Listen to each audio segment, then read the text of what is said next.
तो आज हम देखेंगे कि मैक्सवेल ब्रिज की मदद से हम कैसे अननोन इंडक्टेंस फाइंड कर सकते हैं। जैसे कि यहाँ पे एम दिया गया है to find inductance capital L of given coil using Maxwell bridge. ये जो है उसका सर्किट डायग्राम है, बीच में एक डिटेक्टर है और यहाँ पे ऑडियो फ्रिक्वेंसी जनरेटर है और यहाँ पे उसका ऑब्जर्वेशन टेबल है। उसके ट्रेनर किट को देखते हैं तो जो सर्किट डायग्राम यहाँ पे ड्रॉ किया हुआ है वो आपको यहाँ पे दिखेगा। तो ये उसका पूरा सर्किट है। यहाँ पे बीच में एक डिटेक्टर है, तो ये डिटेक्टर को हम यहाँ पे इस डिटेक्टर के साथ कनेक्ट करेंगे। ये हमारा ऑडियो फ्रीक्वेंसी जनरेटर है, तो ये जो ऑडियो फ्रीक्वेंसी जनरेटर है इसको हम यहाँ पे कनेक्ट करेंगे ताकि सर्किट में इनपुट जा पाए। बाकी आर्म्स देखें 1 2 3 4 ये 4 इसके आर्म है। यहाँ पे देखिए R3 आर्म है, तो आप देखेंगे तो यहाँ पे भी R3 लिखा हुआ है और ये दोनों नोब दिया है।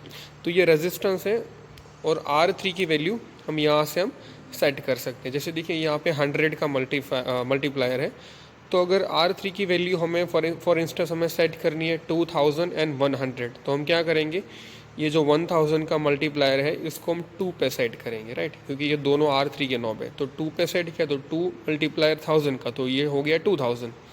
फिर यहाँ पे मल्टीप्लायर 100 का है तो इसको 1 पे सेट करेंगे, तो 1 इंटू 100 तो टोटल 100। तो अभी R3 की वैल्यू सर्किट में कितनी जा रही है, तो 2100 इतनी है। तो ये हमारा R3 हो गया। यहाँ सेम वैसे R4 है, तो देखिए यहाँ लिखा है R4। तो R4 की वैल्यू भी सेट करने के लिए ये दोनों वेरिएबल हैं। यहाँ पे 1000 का मल्टीप्लायर है, यहाँ पे 100 का मल्टीप्लायर है।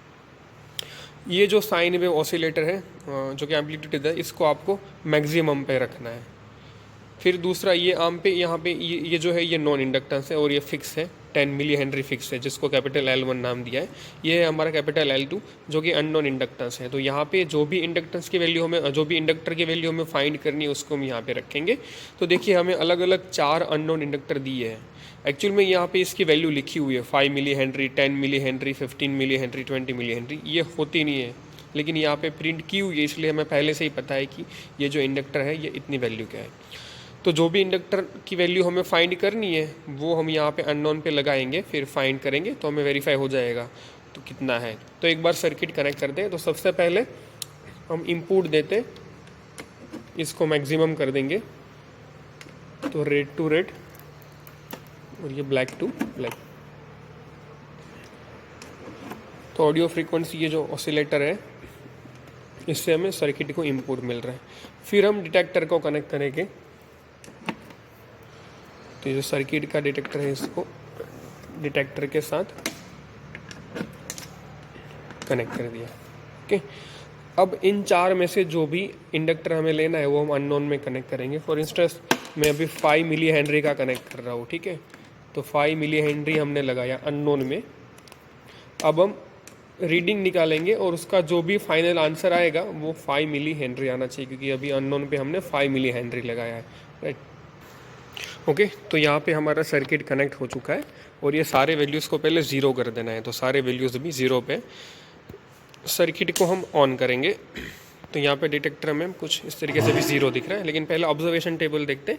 यहाँ पे लिखा है कि नॉन इंडक्टर कैपिटल L1 कितना है, 10, वो फिक्स है, क्योंकि देखिए यहाँ पे ये जो कैपिटल L1 की वैल्यू 10 मिली हेनरी फिक्स है, तो ये हर जगह पे 10 मिली हेनरी आएगा। फिर अभी हमने 5 मिली हेनरी कनेक्ट किया है अननोन में, देख ली, इसलिए actual value of unknown capacitor 5 millihenry है। तो हमें यहाँ पे कितना आएगा वो हम देखेंगे। अभी ये ऑलरेडी ये रीडिंग ली है इसलिए यहाँ पे दिखा रहा है। ओके, तो पहले से स्टार्ट करते हैं ऑब्जर्वेशन टेबल को। कैपिटल L1 हमारे पास 10 है यहाँ पे सर्किट में, तो मैंने 10 लिख दिया है। फिर R3 कितना करना है, 2000 फिक्स कर देना है। तो R3 हमारा कहाँ पे सर्किट में, ये रहा सर्किट में, यहाँ पे R3 है, देखिए, और यहाँ से हम इसको मैनेज कर सकते हैं। तो R3 हमें करना है 2000 फिक्स करना है। तो ये 1000 का मल्टीप्लायर है, इसको हम 2 पे रख देंगे। देखिए, तो अभी ये 2 पे है, तो 2 इंटू 1000, तो ये 2000 फिक्स हो गया, राइट। तो जैसे हमने फिक्स किया तो यहाँ पे देखिए डिटेक्टर में कुछ वैल्यू चेंज होगी।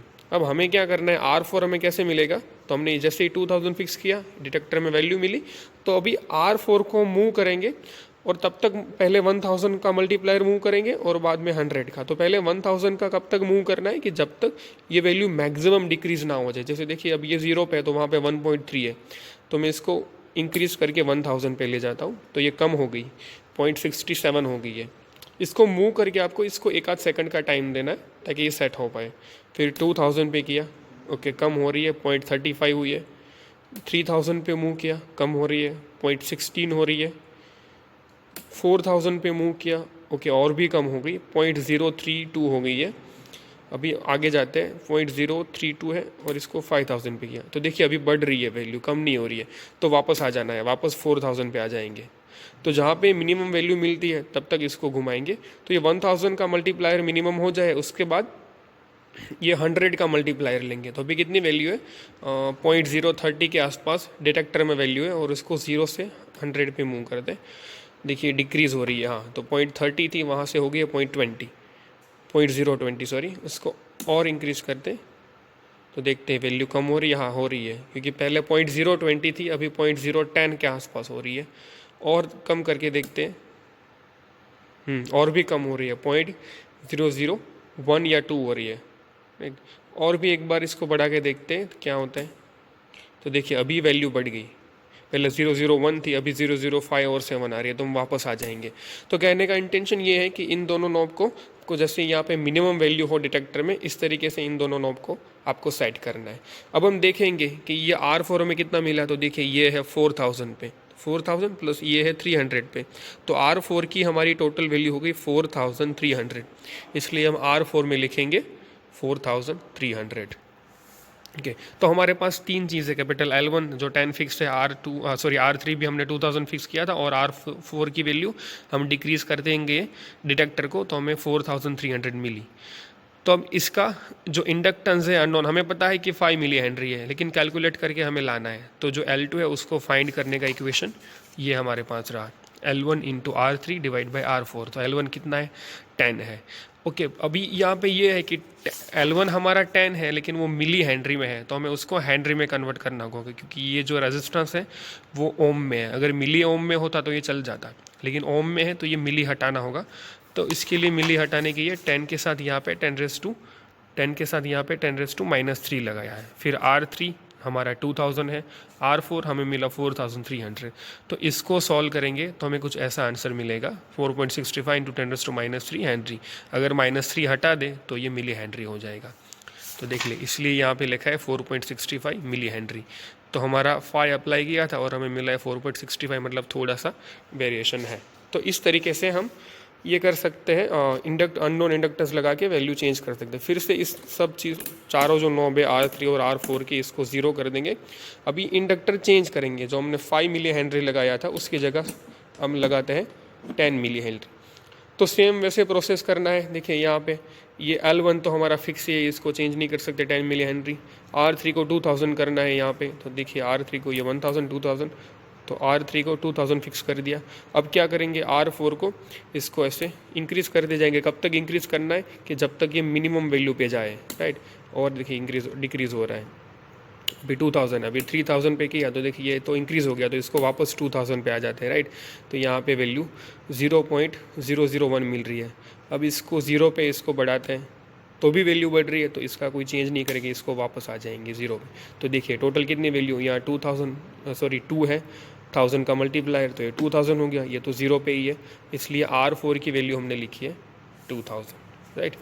अभी इसको इक्वेशन में यहाँ पे डालेंगे तो हमें फाइनल आंसर मिला है, देखो 10 मिली हेनरी, मतलब कि एग्जैक्ट हमने 10 दिया था और एग्जैक्ट 10 मिली हेनरी मिल रहा है। इस तरीके से आप अलग अलग इंडक्टर 15 और 20, ये रहा 15 मिली हेनरी, ये रहा 20 मिली। तो इस तरीके से आप अलग अलग अननोन इंडक्टर यहाँ पे लगा के उसका इंडक्टेंस आप फाइंड कर सकते हैं।